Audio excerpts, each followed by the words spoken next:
যে আমি নাকি শুধু মির্জা আব্বাসের বিরুদ্ধে বলি, কি করবো সেটা বলি না।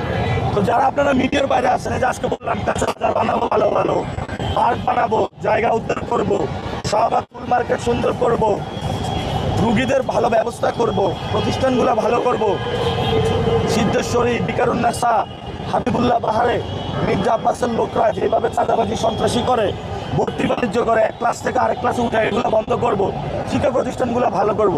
এগুলো খুব ভালো প্রমিসিং না? আমরা কি এগুলো ভালো আশ্বাস মানুষকে দিচ্ছি না? তো ওনারা কি এগুলো দেখে না? ওগুলা দেখেও না দেখে চুপ করে থাকে। দিনের বেলায় শেষ কথা বলি, খুব বিপদে আছি।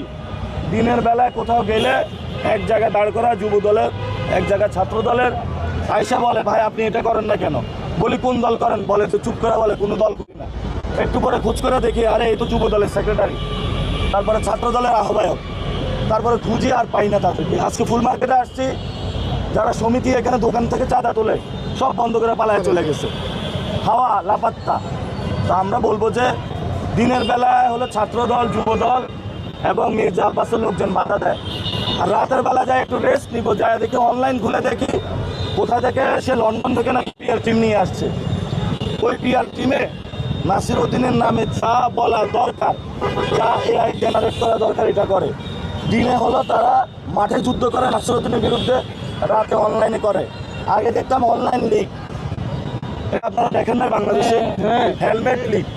এখন হলো এখানে দল গঠন করেছে, এখানে চান্দাবাজ দল, সন্ত্রাসী দল, দুর্নীতি দল, অনলাইন দল।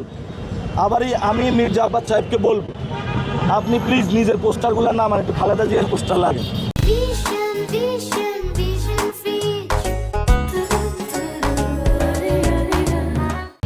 তো খালেদা জিয়ার চেয়ে তো বড় হয়ে যাচ্ছে মির্জা আব্বাস, তারেক রহমান থেকে মির্জা আব্বাস বড় হয়ে যাচ্ছে। উনি মনে করেছে, অনেকে বলে নাকি আমি মির্জা আব্বাসের পায়ে ধরে সালাম করার জন্য। আমি বলে দিচ্ছি, বাংলাদেশে এই সন্ত্রাসীর সাথে আমি বেঁচে থাকতে কখনো আপোষ করব না। কারণ সন্ত্রাসীর সাথে আপোষ করা মানে কি, যারা অত্যাচারিত তাদের উপরে অন্যায্য করা, অন্যায় করা, আমি এটা করতে পারবো না। ইনশাআল্লাহ আমরা 12 তারিখ পর্যন্ত অপেক্ষা করব। তারা যা মন চায় করুক, পুরা বাংলাদেশে সব বিএনপির লোক, তাদের একটাই নির্বাচনী ক্যাম্পেইন, নাসিরউদ্দিনকে ঠেকাও। এক নাসিরউদ্দিনের সাথে পারতেছেন না, পুরো বাংলাদেশে কি করবেন? এই জন্য তারা নতুন কায়দা শুরু করেছে মানুষকে হত্যা করার জন্য। একজন মেরে ফেলছে না রাজাউল করিমকে, সেই শেরপুরে। এই হলো বাংলাদেশের রাজনীতি চলতেছে। এবং তারা অনেকগুলো নারী আপাদেরকে রাস্তায় নামিয়েছে। ওনারা মিছিল করে বলে, ওনারা নিজেরা বলে মির্জা আব্বাস চান্দাবাজ, মির্জা আব্বাস চান্দাবাজ, ভুলে বলে ফেলছে এগুলো। ইনশাল্লাহ আমরা ঢাকা হাটে মানুষের জন্য ভালো করতে চাই, ইনশাল্লাহ সন্ত্রাস চাঁদা দুর্নীতি বন্ধ করতে চাই, ওসমান আলীর বিচার আমরা করতে চাই, ইনশাল্লাহ।